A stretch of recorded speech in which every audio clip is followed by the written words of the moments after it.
This is James Holder for iFILM London. I'm in Clapham Grand today for a charity event put on by Danny McLaren in honour of his daughter. The charity is called Poppy's Path.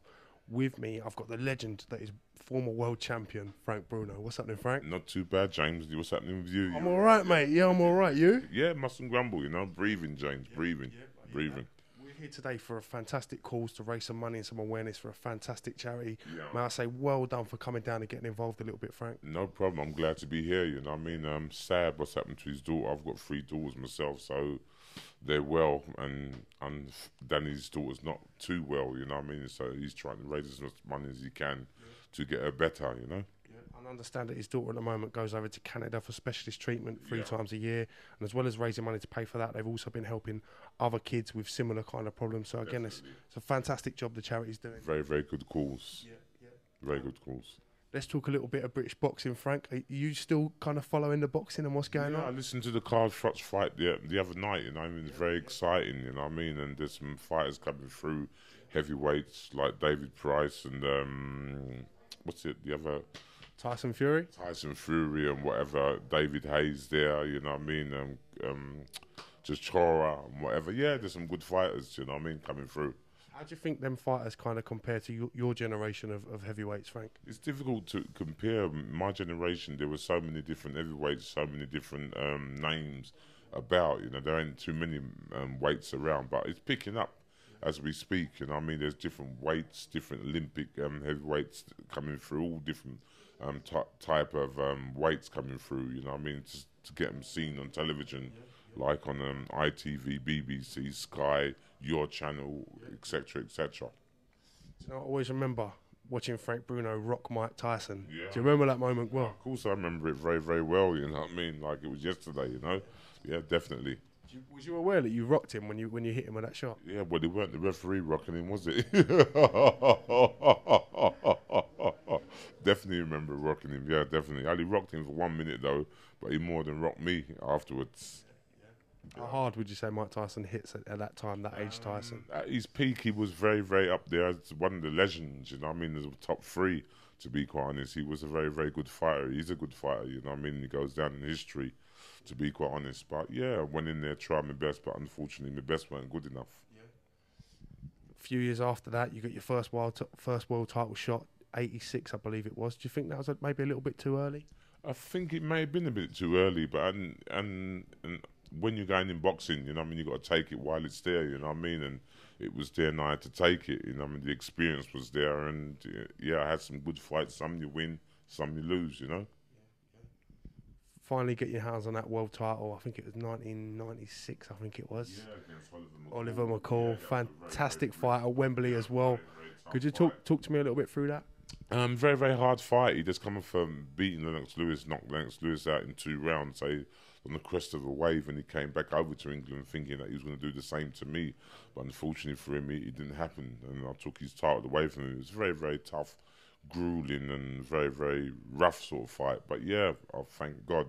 Didn't have it for long, but I had it for 5 minutes, and it goes on the CV as being heavyweight champion of the world, you know what I mean? So nobody can take that away from you. Absolutely historic moment, massive for British boxing. Definitely. Do you remember when you fought Lennox Lewis? Yeah.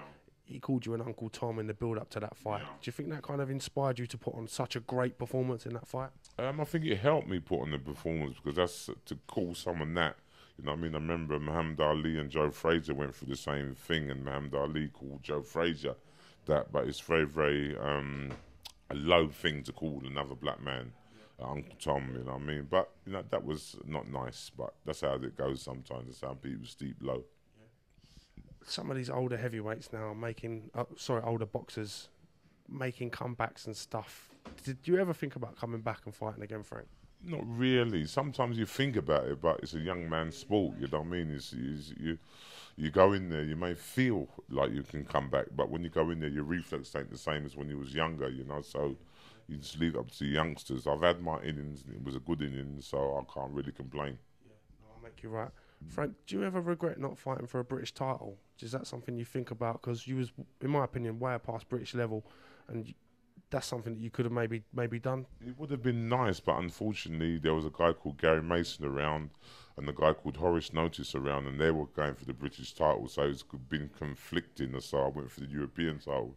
It would have been nice to have the Lonsdale belt, you know what I mean, as well as the WBC, as well as the European belt, but, you know what I mean, sometimes you can't cry over spoilt milk. What's to be is to be, and what was happened yesterday, and you can't change it today. Frank, you had an absolutely fantastic career, and for a lot of people my generation, you was one of our heroes growing up and stuff. Is there anything that you regret that you didn't do during your boxing years? Not really. I don't regret nothing, because if I regretted anything, I wouldn't have been here today. I've done what I had to do. I've done it to my best of my ability at the time, what I could do, so I can't really grumble. Listen, Frank, man, it's a huge honour to meet you and get you an iFILM London. As I said, you're a massive hero of mine, you know. Thank you very much. You're making me blush, but very kind of you. Thank you. Last question, how much are you looking forward to dinner tonight? We got a nice meal coming now. I think they've got some steak, and I hope I ain't got no mad cow in there, so I could murder the steak, to be quite honest, because I'm starving. I've been there since about 7, half 6, quarter to 7, and I've been waiting for my food. They've been telling me it's coming, so it's Christmas. I'm a little bit hank myself, Frank, so they said we were on the same table tonight. Definitely, yeah. I'll sit down, have a laugh. My steak, because if you do, I'm going to tell my mum. One thing's for sure, I will not be touching Frank Bruno's steak.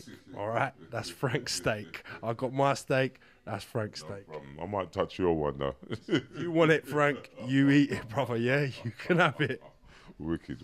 Cheers. You're a great man, and thank you for giving iFILM London a bit of your time, mate. And well done for supporting Poppy's Path charity and getting involved. Good cause. Good people. You know. Thank you.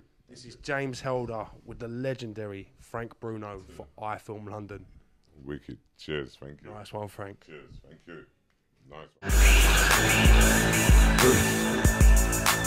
iFILM London. iFILM London. iFILM London.